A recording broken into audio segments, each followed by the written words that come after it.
Эта невероятная история произошла в Канаде. Кайл любил природу. Еще в детстве он любил ходить в походы и наблюдать за животными в дикой природе. Позже он выучился на ветеринара, каждый день осуществляя свою мечту помогать животным. Иногда он даже лечил животных в соседнем зоопарке, куда ходил в детстве. Но работать ветеринаром не всегда было легко. Каждое животное, с которым он обращался, он сразу принимал близко к сердцу. На первый взгляд это хорошее качество. Но, к сожалению, человек не мог помочь каждому животному, а были и случаи, когда он был бессилен. Эти события всегда очень сближали доктора, и Кайл знал, что будет лучше, если он установит эмоциональную дистанцию с животными. Но как бы он ни старался, он не мог. Через несколько лет ветеринар понял, что ему крайне необходим перерыв, чтобы восстановиться и отдохнуть. Ему нравилось гулять по городу и веселиться с друзьями. Но это не то же самое, что сделать правильный перерыв. Было только одно место, где он мог выключиться. И это была природа. Было несколько походов недалеко от города, но ни один из них не был достаточно длинным, чтобы по-настоящему расслабиться. Его практика шла хорошо, и он решил вознаградить себя небольшой хижиной в лесу. У него было немного земли, но он граничил с заповедником. Не было слышно ни машин, ни других городских шумов. Он слышал только животных и звуки природы. У него была особенно длинная неделя, когда он решил отправиться в лес. Он взял яблоко и пошел гулять. Он жевал, вдыхал свежий воздух и слушал журчание реки вдалеке. Он шел какое-то время, когда вдруг заметил на своем пути медведя. Он был довольно далеко и знал, что должен держаться подальше от животного. Но у медведя были другие мысли, и он пришел прямо к нему. Медленно задним ходом, чтобы следить за ней, Кайл попятился тем же путем, которым пришел. Он знал, что лучше не пытаться бежать. Но медведь все приближался. Затем внимание Кайла привлекло другое движение.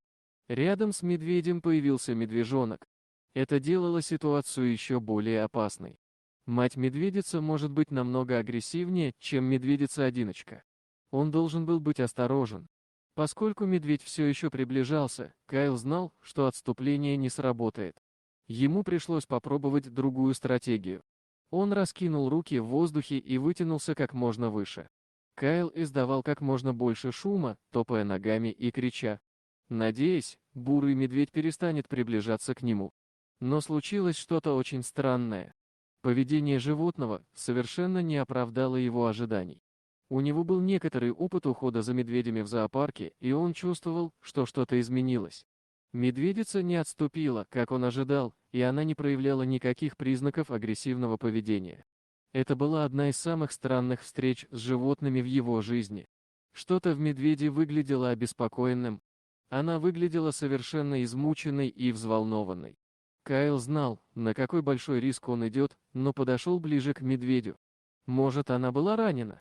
Несмотря на свой опыт, Кайл был в темноте и мог использовать только свое чутье, чтобы попытаться понять, что нужно медведю. Когда он подошел ближе, она остановилась и направилась к реке. При этом она оглянулась, словно маня его следовать за собой.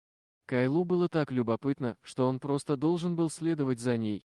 Кроме того, казалось, что она просила о помощи. И поскольку он посвятил всю свою жизнь помощи животным, он не мог не последовать за ней. Медведица, казалось, зациклилась на своей цели и повела мужчину к реке. Там, почти посреди реки, лежала куча рыболовных сетей. Медведь направился к ним. Сначала Кайл не понимал, почему ее так интересуют паутины, но потом они начали двигаться. Еще один медвежонок полностью запутался в них. Каждый раз, когда вода переливалась через сетку, ребенок погружался в воду. Похоже, медведица пыталась разорвать сети, но из-за такого беспорядка она не смогла освободить своего детеныша. Ей нужна была помощь человека, чтобы спасти ее ребенка. Именно это она так отчаянно пыталась донести до Кайла. Осталось не так много времени. Маленький медвежонок, казалось, был на исходе сил. Кайлу пришлось освободить детеныша. Но у него не было с собой никаких инструментов. И уж точно нужен был нож, чтобы отрезать от медвежонка сети. Но в то же время у него не было времени бежать домой и взять его. Когда он вернется, будет слишком поздно. Ему пришлось придумать другой план.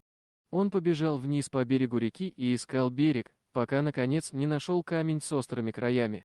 Потом он побрел в Вуду, где лежал медвежонок, и осторожно перерезал веревки рыболовных сетей. Он поранился и несколько раз порезался.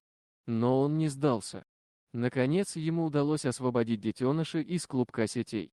Кайл вытащил медвежонка и только тогда понял, насколько близка к нему мать. Затем мужчина осторожно вернулся к берегу и сел на бок, измученный. Маленький медвежонок встал на дрожащие ноги и побежал к своей матери и брату. Потом семья вернулась в лес. Но история не должна заканчиваться на этом. Когда на следующий день Кайл обдумывал ситуацию и сидел на своем крыльце в хижине в лесу, внезапно появилась маленькая медвежья семья. Мужчина не знал, как справиться с ситуацией, но, похоже, животные появились в хорошем настроении. Ему казалось, что они в последний раз благодарят его за то, что он сделал.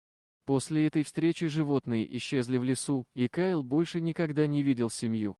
Надеемся, что с медведицей и медвежонком все хорошо. Дорогие друзья, если вам понравилось видео, поставьте лайк, а также подписывайтесь на канал, где найдете еще много интересного.